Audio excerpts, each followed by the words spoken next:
Hey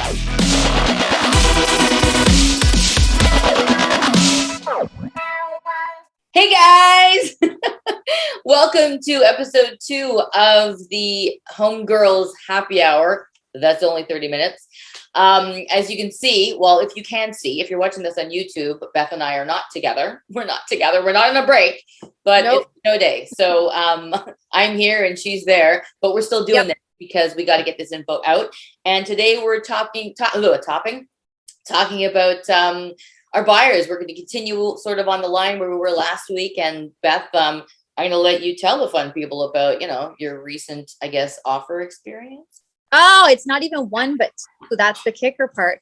So, well, this market has no, like the signs, it shows no signs of stopping or slowing. In fact, it is going crazy. So this podcast honestly couldn't come at a better time. Yep. So I'll just use yesterday because I could spout out about 6 examples, but I'm going to give yesterday's because it was the most annoying. Yep. So I show my client a house, and like this is about legitimately probably the 15th house I've shown him in the last couple of weeks, but I digress. Mm-hmm. So I show him this house. He says, "Yeah, we're going to do this one." They were accepting preemptive offers or bully offers, which just means you can go in before the offer date. Right. So we decided to bully an offer in. When the house was up for $899, we originally went in at 1.1. Okay. So I'm thinking, yeah, we are coming in hot, especially because I checked the listing, and there wasn't that many showings on it coming up. So I thought, okay, we're good. Fast forward to the offer, they end up getting 6 offers, and we end up bumping our offer to 1.2. So bear in mind, we are now 300,000 over asking, which is crazy. And you and I chatted last week about, reality versus actual. Well, the actual reality on this house probably only was about 1.1. Okay. So I wasn't comfortable going any more over that 1.2 regardless. Right. And my client wasn't either. So we were on the same page, which was great. And I always refer to our oh shit number, right? Like if he found out today it sold for 1.3, would he go, oh shit, I would have paid that? Well, no, he wouldn't have. We were fine. Perfect. Long story short, 300 over asking, and we lost. We lost the offer presentation. I will find out today once the deposit is what it actually sold for.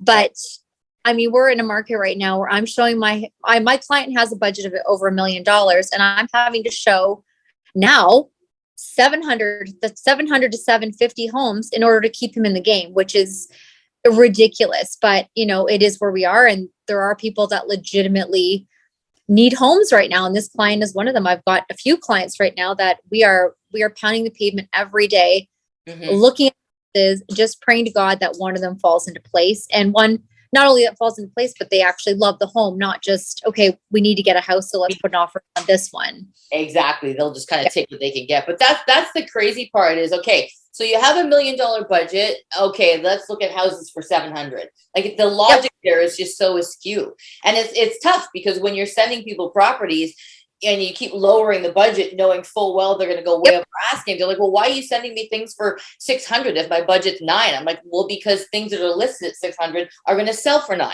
So that's how we play the game, right? And it's frustrating for them too, because I mean, like this client in particular is sending me houses. He's got $1 million budget. Yep. So he sent listings for $899, and I'm having to say, listen, I will show you as many houses as you want, but I don't want to get you too terribly excited on this because this house is likely going to come right out, like it's going to knock us out of budget. So, I mean, eventually in the next coming months, hopefully as the inventory starts to get greater, this will taper off a bit, but the inventory right now is still so low. Yeah. Everything that's coming on the market is just being scooped up at like a crazy rate. You're going into showings, yourself. There's literally 30, 40 cards on the table. Yeah. It's super frustrating. Yeah, it is frustrating. It's frustrating for not like mainly our buyers, of course, who are trying to, get into homes, but us as agents, like when we're like, sometimes you're doing an offer and you're like praying to God it goes through, but you're 90% sure it's not going to. But then you've got to keep your clients' hopes up as much as you can while being realistic. And, you want to keep their spirits up because this is supposed to be a super exciting time. Yeah. It's supposed to be one of the happiest times. And this market is making it probably one of the most frustrating and sad and depressing times for people. I mean, not that I have clients that have, split up over this, but I mean, they came all happy and excited in our first home and what have you. And now it's just, I mean, the text went from these really long, emoji filled woo to like, yes, like one word answers. And then sad face, sad face, sad face. It's just like, oh my God, how do I keep your energy up? It's tough. But so, like, truth be told, that's actually a kind of an awesome kind of segue into what we're doing today, I would say. So with this guy here, okay, like obviously we kind of touched on it last week too, but I'm glad we're kind of deep diving into it this week. Yeah. So like, what can we do? Because at the end of the day, like, we still have to cover our clients' assets, right? Like, we want to make sure they're not walking into a money pit. We want to make sure that, they're not getting in over their heads. And, so like rewind back to a normal real estate market, we could include a financing condition. We could include a inspection. We can, now it's like we said, you got to essentially like, hand over your firstborn. Exactly. So, and I would have said something far less PG there, but just in case. I get it. I feel you. We have to do these crazy things. So this guy in particular, I have a few concerns on just a few things. It's an older house. I had a few concerns on a few things I saw in the house. So I recommended we do a pre-inspection. Right. And we're lucky enough. We've got actually an inspector coming on today, so he can definitely give us way more information on this, but that's a key thing that was helpful. I mean, because what were my concerns were actually unfounded. There was nothing wrong, but there we go. Kelly. Hi, Kelly. But there was definitely still some, things I wanted to have double checked to make sure, and they were eliminated, which was great. That's and awesome. It took away any surprises. Now, again, it's not as in depth as a normal inspection, but at least it takes away any worries, right? And well, that's sorry. I was going to say that's what I'm looking forward to talking to Stuart, because I really want to know the types of things he can do in an hour. Because basically you're booking a showing for half an hour, and then you got to go back and book a second showing. And in some cases you can't get a full hour. You can only get a half hour. The agent's like, sorry, you're gonna have to do your inspection in half an hour. But what can you really look at in half an hour? So we'll see with him. I find with me though, so it's funny. I have this cross body bag, and I have my my moisture tester. I'm using the word moist, sorry. So I'm checking for water. I'm checking the percentage of water. I'll go down by the baseboards and check that. I have my my GFI tester, so I'll check the plugs just to see if, like, I try to bring as many tools with me as I can to eliminate some of the areas that that might be of concern, or if we're going to do a pre-inspection, let the inspector know and say, okay, I noticed that there's a lot of water down here. Can you make sure you check that kind of thing? So, I mean, not that I'm an inspector, obviously, but I try to, and I'm sure you do too, put on as many hats as I can to do a deeper dive into some of this stuff so that, there aren't as many surprises. Well, for sure. And I mean, we always kind of say to our clients, when we're in there, like, listen, I'm not an inspector, so I can just tell you what I see. I mean, you definitely go a little deeper than I do. I don't bring any of that shit with me, but I like my bag of shit. The only thing I bring with me is I bring a measuring tape, which is on my phone. So I shouldn't even say I bring one. I have an app that's a measuring tape. And then I bring a golf ball, and the golf balls, when, obviously if I'm sensing that the floor's way off, I mean, there's times where I'm at one end of the house and I look down and my client, who used to be 6'4", is now 5'8", you know what I mean? It's like a pinball game. Clearly this floor is a bit off. And I mean, I've got one client, if they're listening, they'd be able to like laugh their heads off, because every single house we went to, it felt like, again, they were first timers. So we were really limited in the budget we were going in. Yep. So, but we had a few where like, I was like, well, I think our floor is a bit off here. And it became a running joke, actually. So when we finally landed them in a house with perfect floors, it was like, at that point, the only thing we were looking for, like, we're like, okay, it's got doors and the floors are even perfect. We'll take it. I love it. Yeah. But I mean, you definitely go a little deeper. I mean, we don't pretend to be inspectors, we don't pretend to be mortgage brokers or realtors. We know our lane, but it's great if you've got that experience where you can, touch on it where they need to, for sure. I'll be honest, it was one of those things where I was spending way too many hours in front of Amazon, and I thought, oh, that's cool. Oh, that's cool. So I literally ended up with a whole, home inspector MacGyver set, and that's why I have it. I keep it in the bag. But it's amazing though; they've come in handy. And you know what? The one thing that's come in the most handy is my laser room measurer. Yes, and that's that's what you have on your phone. It's an app, but it's probably not as fancy. I mean, you at the best of times are the gadget queen. Yeah. So I'm not even remotely surprised that you probably have like, it literally is like probably a thing that folds out like because you are the gadget. If I could pick up my computer right now and take you out to my car, which is where I have this kit. Yeah. Yeah, you'd be like, oh my God, that's so Wendy. And it is. Don't know what do you think? Do we check in with Stuart, see what he's saying, and hopefully he can answer some questions for us and dot some I's, cross some T's? I think it's a great idea. Let's get to Stuart. All right, let's bring him in. Okay, so right now we are joined by Stuart Websdale of A Buyer's Choice Home Inspection. Stuart, thank you so much for hanging with Beth and I today. And we're excited about hearing all the info, the good, the bad, the ugly about pre-home inspections, which is where we're going today. Yep. No, thank you for inviting me along and look forward to it. Excellent. So let's talk about the pre-inspection. How much can you actually do in a very short period of time? Because with this market, you don't always get an hour to be able to go in and take a look at a home. So how do you kind of navigate around that, the time constraints, I guess? So like really within 30 minutes to an hour, you can probably cover about 50 to 60% of what would normally be within a full inspection. Wow. So like from my side of it, I'll always aim to be there sort of good 15 to 20 minutes early to actually get my drone up to check the roof and all of the eaves troughs, downspouts and everything on that side externally. And then also I have a chance to walk around and look at the external structure and foundation. So that gives me sort of like a good 15 to 20 minutes before yourself and your client would turn up. Then once you arrive, you're obviously there to look at the viewing and everything. So it's normally a first time that you're at the property and sometimes a second time. Mm-hmm. So I will then go into the basement, similar to what a normal inspection would sort of like start at in the basement, looking at the electrics, the furnace, the AC, the hot water tank, the electric panel, the basement structure and foundation, and then the upper structure from within that basement area. Once I'm finished in there, so like I strip down the electrics, I still do all of the thermal imaging, I still do moisture meter detection, and I also take pictures within there as well, so I can still show what we've looked at within the property. And then I would then move up into the kitchen area and work my way through the kitchen appliances, still checking all the appliances, making sure they're operating, checking the receptacles. Then I work my way around, checking the drainage, all of the bathrooms, the faucets, make sure they all work, checking the windows, and then checking a selection of receptacles in every single room to make sure they work and there's no electrical issues. And then up into the attic space to check the interior of the roof and the insulation. So we get quite a lot of it done. I know my way around sort of like the internals of a building fairly well anyway, so I can move quickly and capture everything I need.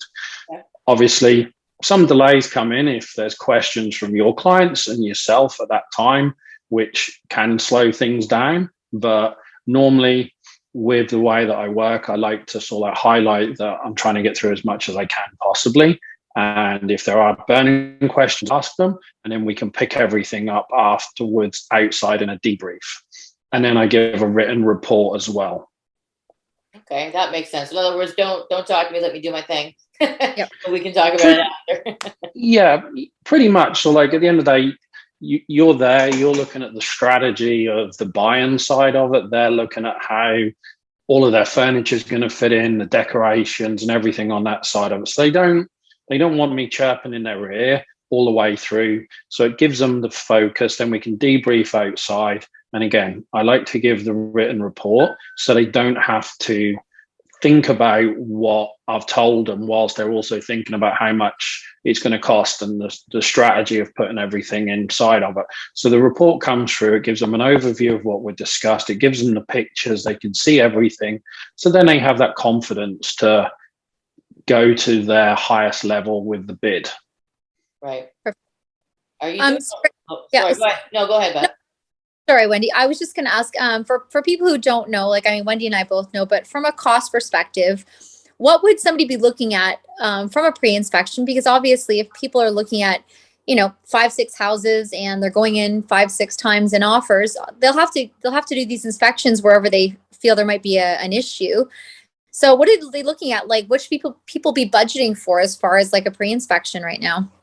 So for the pre-inspections or the pre-offer consultations, we charge $150 plus tax. If there's multiple properties that they're looking at, I like to work with people to obviously give them that sort of payment back, that if they pay for the initial one and they're unsuccessful, then I'll normally discount down by a sort of percentage of it to be fair to them, because I don't want people constantly paying out and being unsuccessful. So the first one is $150 plus tax, and then I normally will offer a discount for repeat purchases that way as well. But my intent is them to go out and win first time and not have to keep going through it, because whilst I love meeting people and love seeing them, I would prefer people to be successful on bid one. Oh, us too, Stuart. Us too. Yeah, definitely. I'm curious. So how many inspections do you actually do after a property has been purchased that may not have had a post-purchase inspection? Like, do you do those quite often? Yeah. So obviously there's three. There's the pre-offer consultation, there's a pre-inspect, a post-inspect for the buyers on that side of it, and the contingency inspection. So it's probably, at the moment, it's probably about 30 to 40% of inspections are being done post-purchase. A lot of them are also coming from, they've had the pre-offer consultation. And also what I do as part of that is I offer anybody that's done the pre-offer consultation the full inspection after they move in or after they've been successful with a bid. But what I also do is I take the cost of the pre-offer off the price of a full inspection. So all they would ever do is pay the same price as a full inspection. So again, I'm still going in there and doing a full inspection afterwards, and it still would take the normal 2 to 2.5 hours to do that inspection. But I'm conscious that they've already paid for me to go in there as a pre-offer. So I give them that discount at the back end as well. So and that way... You're a good businessman, basically, right? I like to sort of pride myself on that service side of it. I think sometimes business would be you pay your $150 and then you pay your $350 for your inspection. Right. My side of it is I'm conscious that, and especially a lot of people are having to sort of go to their upper limits to purchase a house. And with us, we offer the warranty packages and the security beyond that. So it's an incentive for them to actually have that inspection, because it's reassurance for them with the roof for 5 years on roof leak warranties. So there's an incentive to have it. So I like to offer that to them as a package, as you're not going to pay any additional for doing it this way, and you get that added security. Excellent. Good info. What about septic inspection? So are you able to do those relatively quickly pre? And if you don't do them, I'm sure you have affiliates that do, or people that work with you that do. How are you finding those are common as well right now, because there's any of the country properties? Yeah, the septics tend to come more into the actual inspection side of it, on that side of it. Primarily with myself, but I only charge a small amount extra for the septic inspection, because again, I'm also on property for all the period of time, and it's a lot of it is actually testing the flow and looking at the tank itself. So it doesn't take much extra to do that. So there's not been many that have come in on the pre-offer consultation, purely because the time to actually test a septic would be beyond the time that you get for a viewing. But I charge to test septic and well systems, I charge an additional $50 on top of the inspection fee.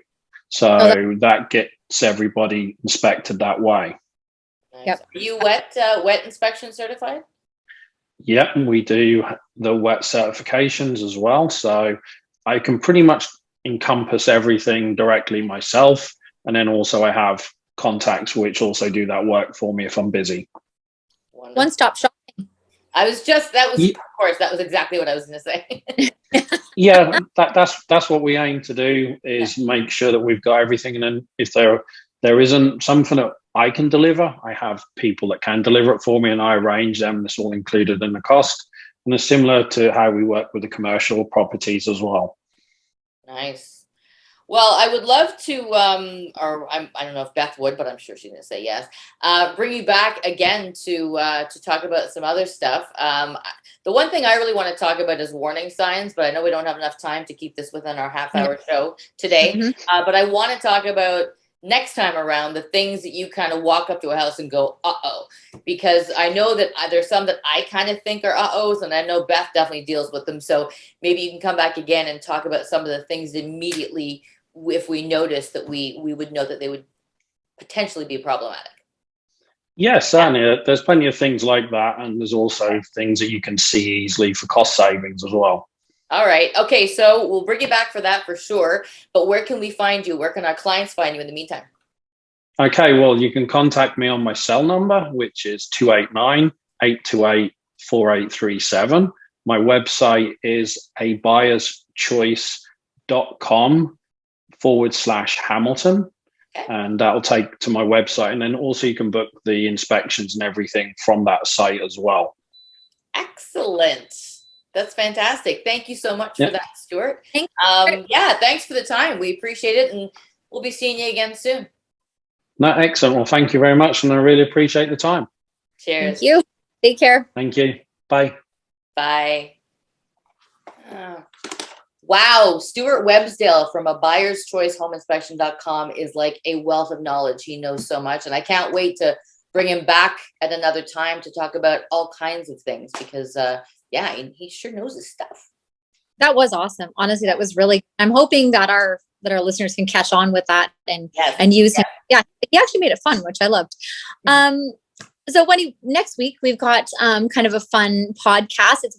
We're steering away from the chaos that is this market, and we're stepping into the design element, and I love that. So I think we've lined up an amazing stager to come on the podcast and give us some tips and tricks on the design trends for 2022, as well as the top colors, which, if my memory serves me, the Benjamin Moore 2022 is October Mist. It is. I believe. It's number 1495, as a matter of fact. I remember that. Can you believe that? No, actually, yes, I can again because it's you. But I just was giving myself a pat on the back because I remember the bloody color. I like that color, actually. It's in my SKU for sure. I do too. It's like a very, if you haven't seen it, Google it because it'll just be easier. Me trying to explain it, but it is like a really soft, muted, sagey green. It's beautiful. Yes. So they'll be there, bringing us up to speed on that. And what else do we have in the mix there, fellow homegirl? I'm thinking that, we spend a lot of time talking, obviously, because it's a podcast, but I'm also interested in hearing what other people have to say. Maybe they don't want to talk, but maybe they want to hear us talk about things they want to know about.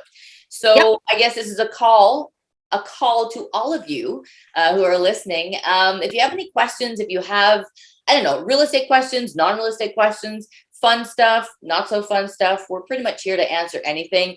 I can guarantee you're always going to get an honest answer from Beth and I mean, we don't bullshit, let's say. So I bring those questions, bring that dirt, because I really want to get into some dirty stuff about this business. And I would like, the public to kind of bring those things to us, because I think it's more fun that way. No, send us your topics. I know we've talked about doing a bit of a realtor horror story, which I think is going to be a lot of fun. Showing horror. I've got a bunch. I'm sure you have a bunch. I've talked to many agents that have a whole whack. We could probably do an hour. We probably could actually do a homegirl happy hour on that one. Yeah. But I would love to hear what people want to hear about. Shut us up for 5 minutes and tell us what you want to hear about. I love it. What a perfect ending to this podcast. Shut us up. You talk now. All right, folks. So we will see you next week, I guess, or you will hear us next week, and we hope to hear from you.